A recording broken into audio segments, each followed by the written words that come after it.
Welcome back to News from the Heart with Swami Chetanananda. Thank you for joining us today. I'm Heather George, and we are talking today about something that I was inspired by looking at a young CEO in Washington State named Dan Price.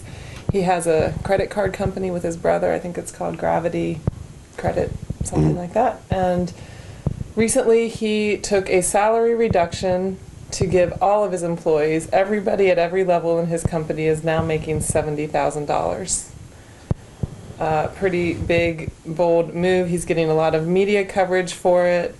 I look at the interviews that he's done. He was talking about being in the 1%, seeing the inequality that's happened. We know some statistics. I've read Bernie Sanders talking about the inequality between CEOs and employees and how that's grown. I wanted to get your take on, we've talked sort of about the inequality. We know that's happening. We know a few big companies rule the world. But moves like this young man's made, what do you think about that? Well, I think if I hope it is as it appears to be, and that this man is doing something really important for his company and making a statement to our society that is a very important statement to make. You know, the amazing thing to me is, having been involved for a number of years in the productivity and quality improvement movement in the United States, it's amazing to me that, organizations know if you are going to be world class, if you are going to be a successful and enduring organization, you must take care of your employees. And you must also appreciate the value of, the resource that your employees represent. Time after time, in working in both healthcare and in manufacturing organizations, the fundamental important thing to be done in an organization is to really begin to utilize your workers in ways that, empower them and, support them in bringing a better organized, more thoughtful effort to every level of activity that the organization is engaged in. And this is really the difference between a good company and a great company. And, Good to Great was a book in the movement that really got everybody thinking more carefully about the whole subject still. What really surprises me is that you have a group of people, primarily Republicans and neocons, who buy completely into American exceptionalism. A bunch of hooey, if you ask me, but okay, fine. And in buying into this American exceptionalism, their fundamental policy that, they are expressing, through and behind and under and over the talk that they have is that, the rich are the exceptional in America and the only other in everybody else doesn't matter. Well, that idea is completely proven to be false in the area of, quality and productivity improvement in organizations, and proven false both, in Japan and in the United States by very thoughtful people. So why it is that if we expect America to be a first-rate country in the future, why it is that we are not, facilitating in every way we can the development of the human talent that exists in this country is very surprising to me. And of course, there are two ways in which this happens. One is we are driving the value of labor down while we are driving the value of leadership unreasonably high. And in fact, you have to ask yourself a lot of the time, what the hell leadership do we actually have in this country?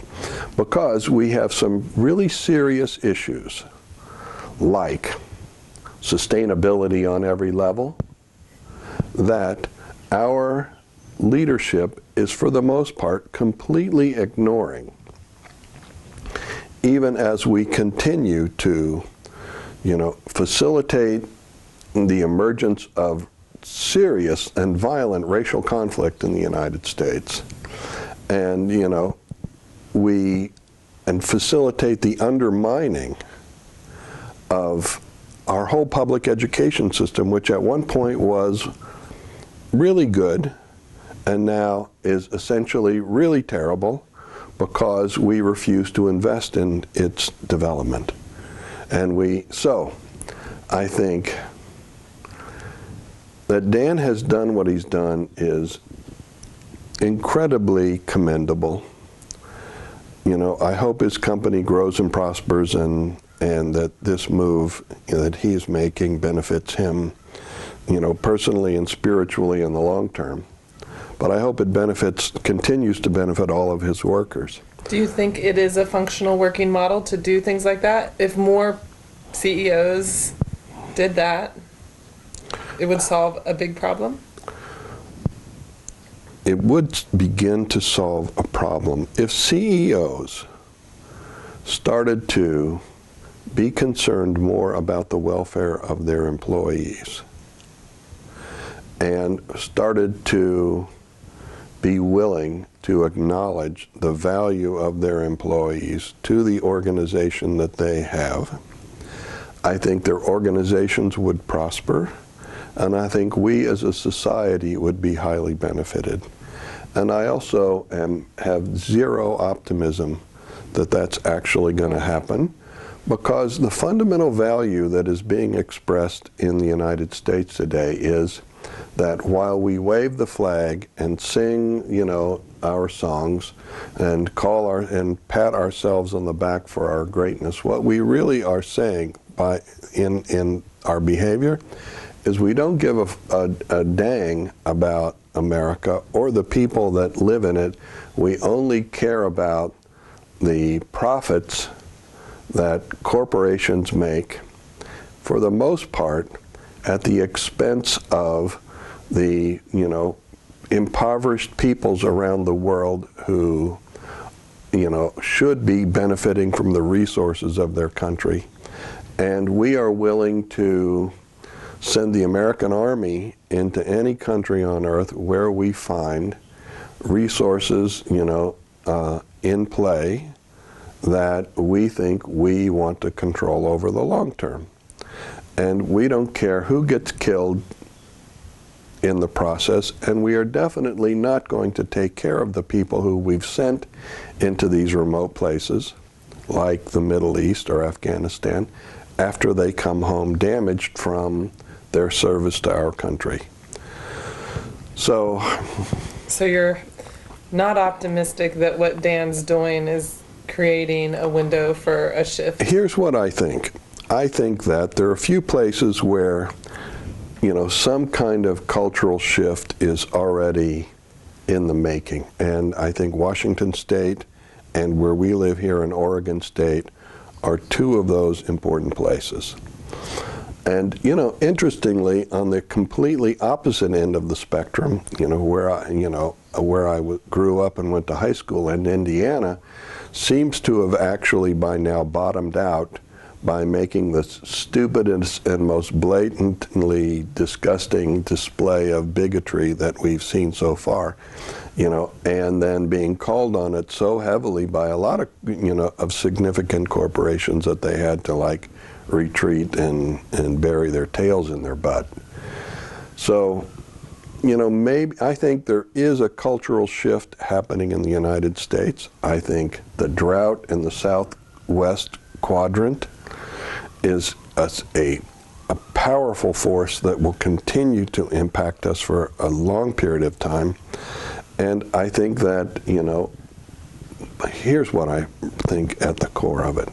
think people like Dan are at the forefront of a movement.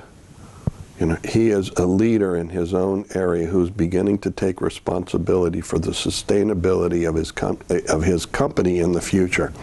In America, we have no political leadership that is willing to take any responsibility for, for any sustainability going forward in the future. And in my opinion, that includes President Obama, whose Trans-Pacific, trade deal looks to me to be a massive giveaway to foreign subsidiaries of American corporations who want to come in and challenge, labor rights and patent rights and all kinds of rights that people have in the United States, and at the same time as it facilitates, that same aggressiveness by American corporations and their foreign subsidiaries in pressing on labor rights in all the other countries that they operate in. So I think it's wonderful to see leadership emerging from someplace, because on the state and national political arena, what we have is a bunch of people who are, vying for leadership roles, who, are only good at talking flatulently. And yet we have people like Dan Price, who really, from one of our recent episodes, when I was asking you, what do we do? The world's going to hell in a handbasket in many ways, and you said to us, focus on what you can do within your community with your direct resources, and he's doing that. So we can walk away thinking, gosh, he's doing about the best thing he could from where he's standing. He's not trying to lobby and fight some big political thing. He's changing his company. He's made a very, very significant statement, and